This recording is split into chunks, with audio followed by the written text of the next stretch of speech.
নমস্কার বন্ধুরা, আমি মহুয়া আবার আপনাদের সামনে হাজির হয়েছি নতুন একটি ব্লগ নিয়ে। কলকাতা থেকে মাত্র 2 ঘন্টার দূরত্বে রয়েছে নতুন এক মায়াপুর। মায়াপুর বলতে আমাদের সামনে সবচেয়ে আগে যেটা ভেসে ওঠে তা হলো ইস্কন মন্দির। হ্যাঁ, নদিয়া জেলার হাবিবপুরে রয়েছে দ্বিতীয় ইস্কন মন্দির। তাই আজ আমরা উইকেন্ড ট্রিপে চলেছি সেই হাবিবপুর ইস্কন মন্দির দেখতে। এই ভিডিওতে আমি ইস্কন মন্দিরের যাবতীয় অজানা তথ্য আপনাদের সামনে তুলে ধরব, সুতরাং ধৈর্য ধরে আমার ভিডিওটি একটু দেখবেন। আর ভালো লাগলে অবশ্যই লাইক আর সাবস্ক্রাইব করতে ভুলবেন না কিন্তু।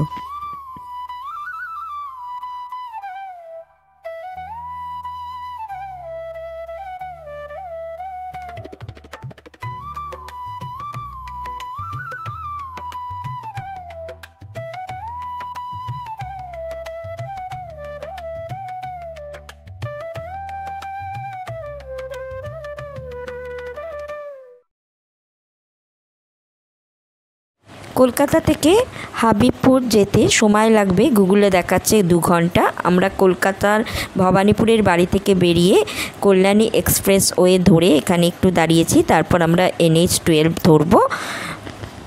আপনারা যদি ট্রেনে আসেন তবে শিয়ালদা থেকে শান্তিপুরগামী কোনো লোকাল ট্রেনে আপনাদের উঠতে হবে, যেটা শান্তিপুরের 2টো স্টপেজ আগে হাবিবপুরে আপনাদের নামাবে। এবার সেখান থেকে আপনি টোটো পেয়ে যাবেন, সেই টোটো আপনাকে নামিয়ে দেবে একদম মন্দিরের গেটের সামনে।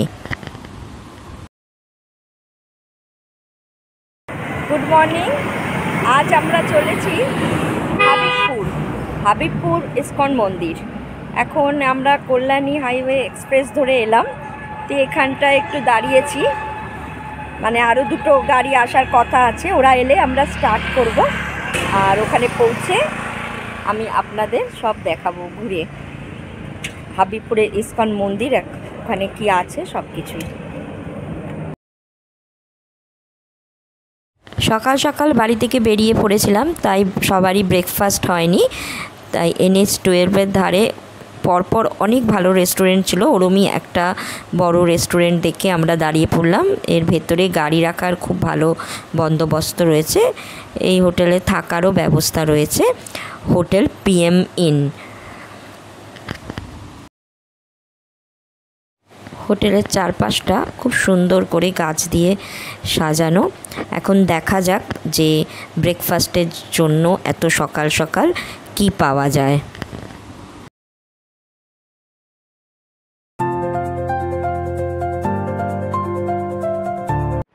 NH-12-এর ধারেই একদম হোটেলটা, আর বলছিলাম যে অনেকটাই গাড়ি রাখার জায়গা এখানে। চলুন এবার হোটেলের ভেতরে ঢুকে দেখি।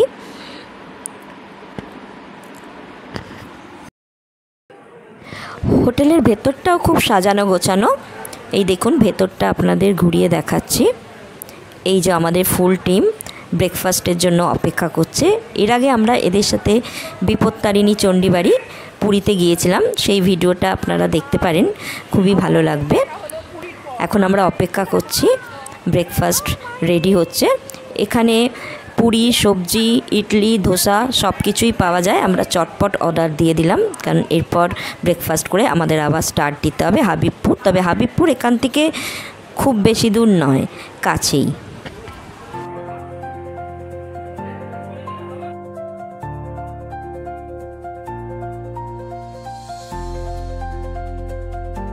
বাগান আছে,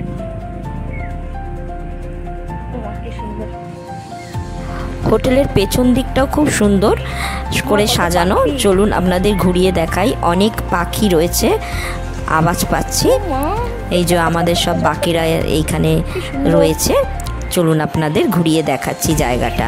এখান থেকে হাবিবপুর আর বেশিক্ষণ ডিস্টেন্স নেই, তাই একটু আমরা এখানে গল্প করে ছবি তুলে সময় কাটালাম, তারপরে আমরা আবার স্টার্ট দেব।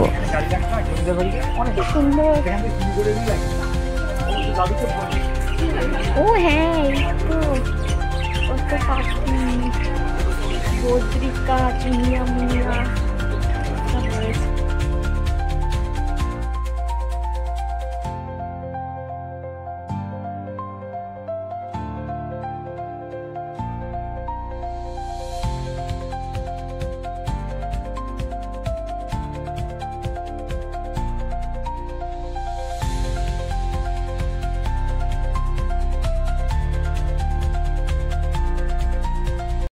গুগলে দেখাচ্ছে আমরা হাবিবপুরের কাছাকাছি এসে গেছি। এই যে ব্রিজের ওপর থেকেই ইসকন মন্দিরের চূড়াটা খুব ভালোভাবে দেখা যাচ্ছে। দাঁড়ান আপনাদের আমি ঘুরিয়ে দেখাচ্ছি। ওই দেখুন মন্দিরের চূড়াটা। এইবার আমরা আগে গিয়ে একটা কাটিং পাবো, সেখান থেকে গাড়ি ঘুরিয়ে নিতে হবে। আসলে আমরা একটা কাটিং মিস করে গেছি, ব্রিজে ওঠার ঠিক আগেই ছিল, সেখান দিয়েও যাওয়া যেত, কিন্তু তাতে অসুবিধে নেই। একটু আগেই আর একটা কাটিং আছে, সেখান থেকে আমরা গাড়িটা ঘুরিয়ে নেব।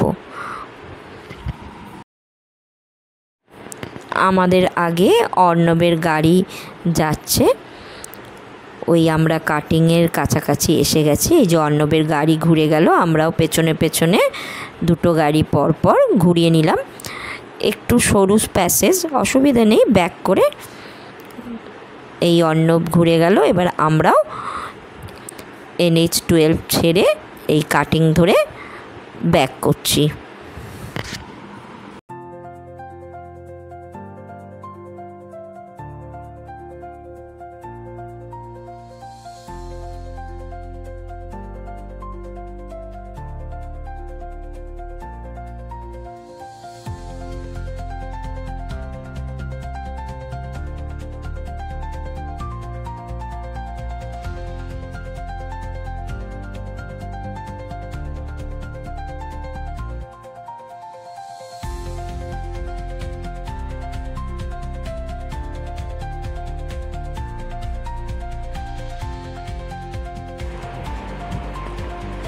এই আমরা মন্দিরের সামনে এসে গেছি। ডান দিকে ঘুরলেই সামনেই মন্দিরের গেট।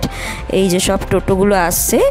ট্রেনে করে আসলে আমি বললাম স্টেশন থেকে যে টোটো ধরবেন তারা এই আপনাকে মন্দিরের গেটের সামনেই নামাবে। এই আমরা ডান দিক ঘুরে গেলাম, আর এই যে মন্দিরের গেট।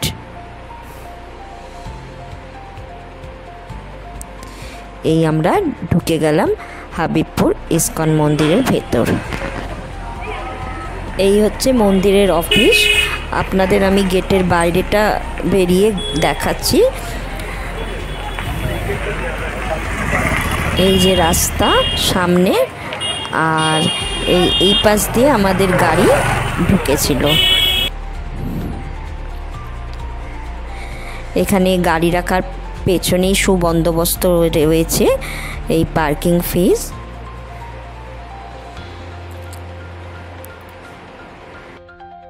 অনেকটা জায়গা নিয়ে এই ইসকন মন্দির, চারিদিকটা সুন্দর গাছপালা দিয়ে সাজানো।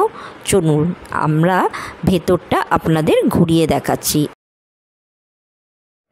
আমি আগেও আপনাদের একবার বলেছি, তাও আবার জানিয়ে দিলাম। এই হাবিবপুর আসতে গেলে যদি কেউ ট্রেনে আসে তাহলে শিয়ালদা স্টেশন থেকে শান্তিপুরগামী লোকাল উঠতে হবে। সেখানে আপনাকে হাবিবপুর স্টেশনে নামতে হবে। ওভারব্রিজ ক্রস করেই আপনি সামনে টোটো পেয়ে যাবেন।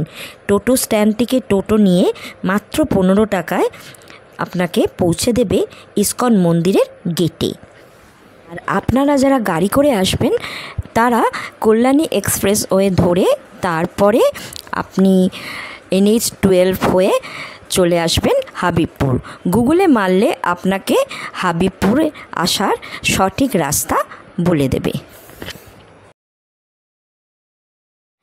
মন্দির চত্বরটা খুব সুন্দর, একদম নিরিবিলি ফাঁকা। আপনারা ইচ্ছে করলে একদিনেও এখানে ঘুরে যেতে পারেন, তবে আমরা এসছি 2 দিন কাটাবো বলে। আজকের দিনটা আমরা থাকবো, কালকে আমরা সকাল সকাল বেরিয়ে পড়ব। এখানে থাকার জন্য সুন্দর 5 তলা গেস্ট হাউস রয়েছে। এসি ও নন এসি দুরকম রুমই আপনি পেয়ে যাবেন 800 থেকে 1000 টাকার মধ্যে।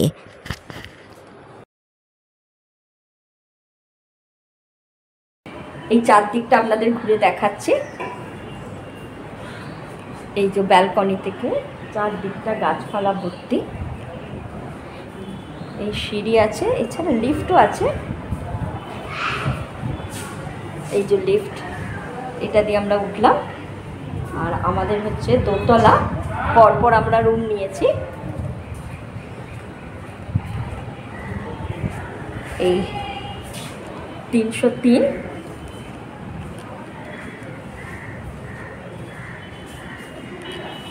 এই 302,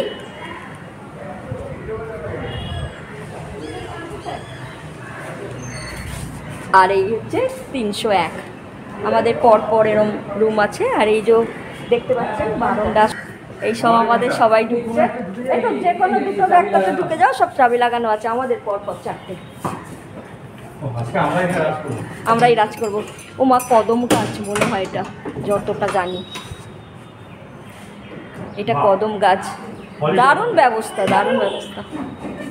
এই যে কদম ফুল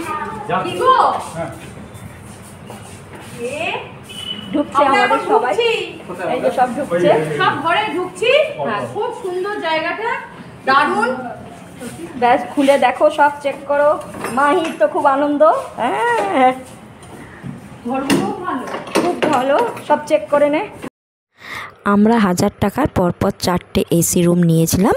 এই দেখুন, ঘরগুলো বেশ বড় সড়ো আর ডবল বেড, 4 জন ইজিলি শোয়া যেতে পারে। এসি রয়েছে, আয়না আছে ঘরে, আর এই হচ্ছে বাথরুম, ওপরে গিজার রয়েছে। দেখুন, খুবই পরিষ্কার সব কিছু। আমরা ইউটিউবেরই একটা ব্লগ দেখে এই জায়গার সন্ধান পাই এবং খুবই ভালো লাগে। কলকাতা থেকেই আমরা এই রুম বুক করে এসেছিলাম। আমি ডেসক্রিপশান বক্সে আপনাদের সেই ফোন নাম্বার দিয়ে দেব, যাতে আপনারা সহজেই এখানে বুক করে আসতে পারেন। চারিদিকটা এত খোলামেলা, আর সবচেয়ে সুন্দর এই ব্যালকনিটা একদম স্ট্রেট লম্বা চলে গেছে।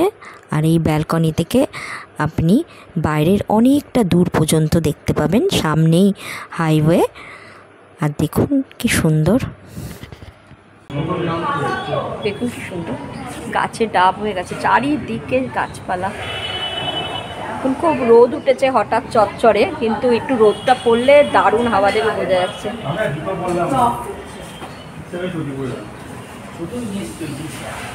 আমি ওকে বললাম জুতোটা পরো।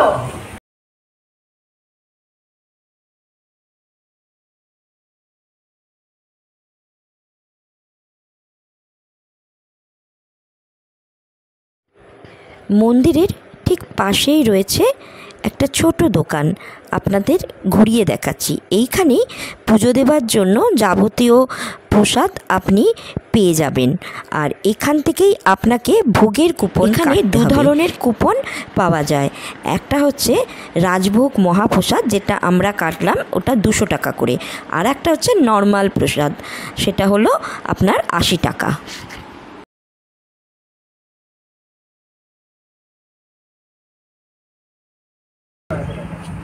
আমরা সবাই 200 টাকা দিয়ে মহাপ্রসাদের কুপন কাটলাম। এই যে মাহি ধরে আছে।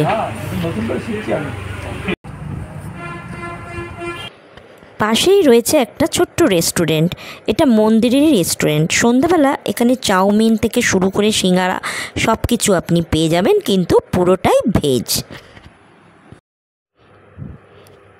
এবার চলুন দেখি ওই মহাপ্রসাদে কি কি পাওয়া যাচ্ছে।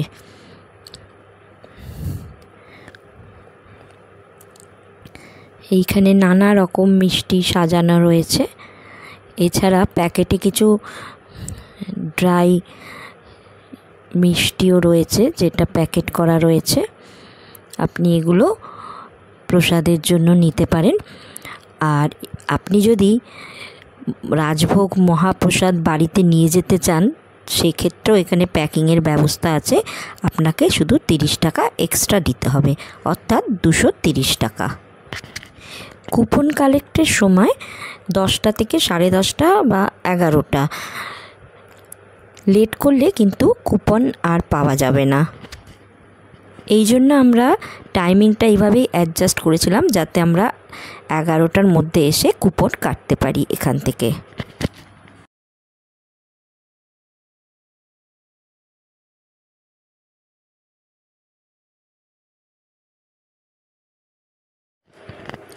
সেই আমরা কুপন কেটে নিলাম, ব্যাস এখন নিশ্চিন্ত আমরা ভোগ পেয়ে যাব, আর চিন্তা নেই। এখন ঘরে গিয়ে একটু যারা যারা ফ্রেশ হবে একটু ফ্রেশ হয়ে নেবে।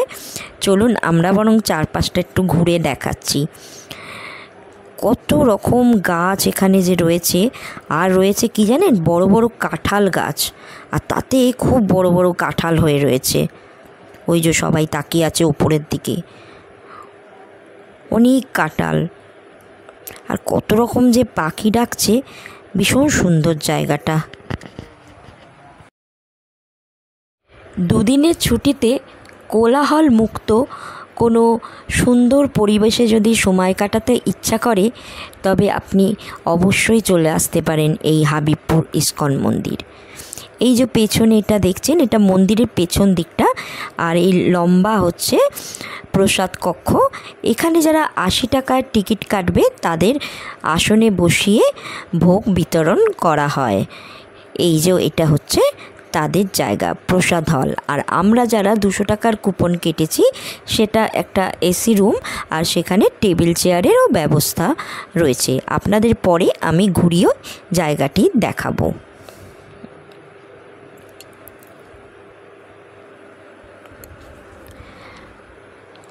এই টানা হচ্ছে প্রসাদ কক্ষ, আর একদম শেষে রয়েছে রান্নাঘর।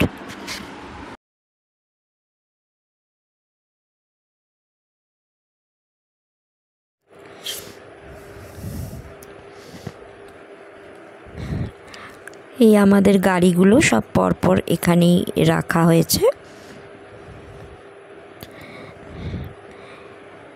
দেখুন বাইরে থেকে 5তলা গেস্ট হাউসটা, লিফট আছে, ওই জন্য বয়স্কদের কোনোই অসুবিধে নেই। আর ওই যে দূরে দেখা যাচ্ছে, এটা রথ একটা দাঁড়িয়ে আছে, মনে হয় রথের সময় ঠাকুর এই রথে চড়েই বেরোন। কি সুন্দর রথটা, চলুন আপনাদের দেখাচ্ছি।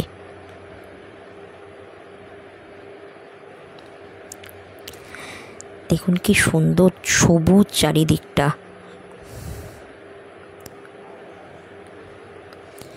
এই রথে চড়েই জগন্নাথ দেব ঘুরে বেড়ান। রথের সময় এখানে প্রচুর লোকের সমাগম হয়, তখন কিন্তু জায়গাটা একদমই ফাঁকা থাকে না, পুরো লোকে লোকারণ্য হয়ে যায়। আর ওই যে দূরে ওটা হচ্ছে গোশালা। চলুন একবার গোশালাটা ঘুরে দেখা যাক।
এবার আমরা একটু ঘরে রেস্ট টেস্ট নিয়ে চলে আসব। 12:30 1টা থেকে ভোগ দেওয়া শুরু হবে। এখানে সব অপেক্ষায় বসে আছে খাবারের জন্য।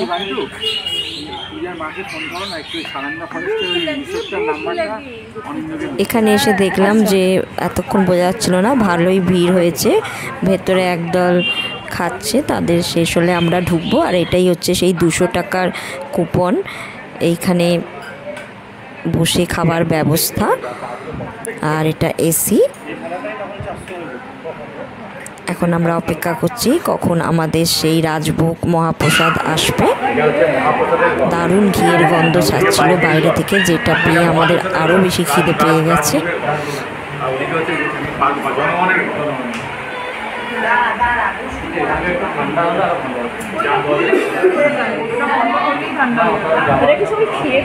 এমনি বসেছিল, এরা সবার খাওয়া হয়ে গেছে, ওরা এমনি বসেছিল। এই বাইরে যারা বসে আছে তাদের তো কোনো উদ্যোগ দেখছি না আসার।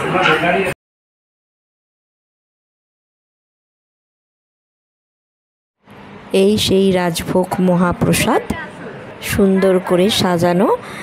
মোট টোটাল 14টা পদ আছে। আপনাদের আমি দেখাচ্ছি যে কি কি আছে। খুব সুন্দর করে ছোট ছোট বাটি দিয়ে সাজানো। এটা হচ্ছে পনির, শসা, লেবু, এটা লাড্ডুর মতো একটা মিষ্টি, পোলাও, এটা আমের চাটনি, শুক্তো, পটল আলুর তরকারি, ডাল, পায়েস, চানার তরকারি, ভাত, লুচি ও বেগুনি। আর এর সাথে ছিল পাঁপড় ভাজা।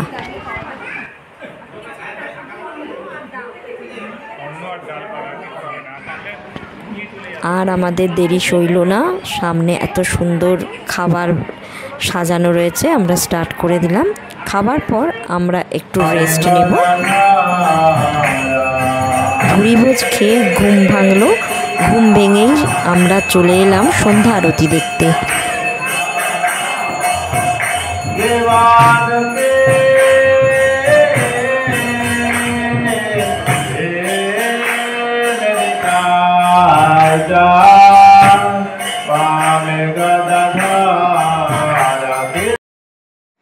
আরতি দেখলাম, মন ভরে গেল। আমার মায়াপুরের মতো একদম লাগছিল, ওরকমই সাজানো মন্দিরের ভেতরটা। এই দেখুন, আপনাদের আমি একটু ঘুরিয়ে দেখাচ্ছি। এই দেখুন, একদম মায়াপুরে যেমন সাজানো ওইভাবেই সাজানো। আর এই মন্দিরের ভেতর রয়েছে অনেক ছোট ছোট দোকান, যেখানে নানা রকম জিনিস কিনতে পাওয়া যাচ্ছে। মন্দিরের ভেতর জগন্নাথ, বলরাম, সুভদ্রা ছাড়াও রয়েছে গৌর নিতাই ও রাধাকৃষ্ণের সুন্দর মূর্তি, যেটা অপূর্ব করে সাজানো।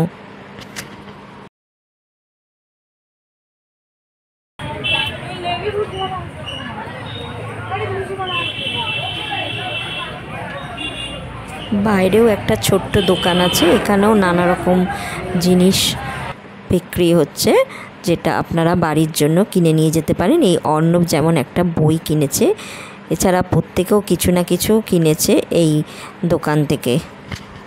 রাত্রিরে মন্দিরটা আরও সুন্দর লাগছে, দেখুন। বিকালে ওই ছোট্ট রেস্টুরেন্টটা থেকে আমরা চাউমিন খেলাম, 50 টাকা করে নিল, কিন্তু ভেজ হলে কী হবে, দারুণ তার স্বাদ। আর রাতে আমরা খাবো রুটি আর 2 রকম তরকারি, তার জন্য আমরা 50 টাকা দিয়েছি।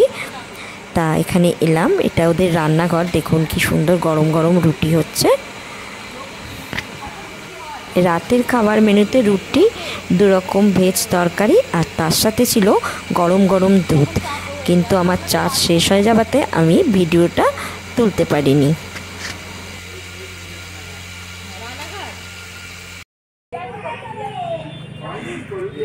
আমরা আজকে বেরাচ্ছি, ঘোরা শেষ, এখন রেডি হয়েছি ব্রেকফাস্টের জন্য। কারণ এখানে ব্রেকফাস্ট বলতে কিছু নেই, অন্নভোগ আছে। এত সকালে আর কেউ ভাত খেতে রাজি নয়।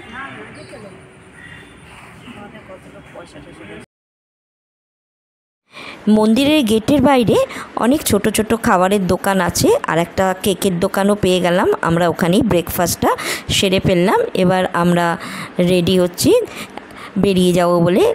আপনারা এখানে এলে অবশ্যই একবার শান্তিপুর ঘুরে যেতে পারেন। এখান থেকে শান্তিপুর খুবই কাছে, টোটো করেও যাওয়া যায়, আবার গাড়ি নিয়েও যেতে পারেন। আমাদের হাতে সময় একটু অল্প, তাই এবার আর শান্তিপুর ঘোরা হলো না।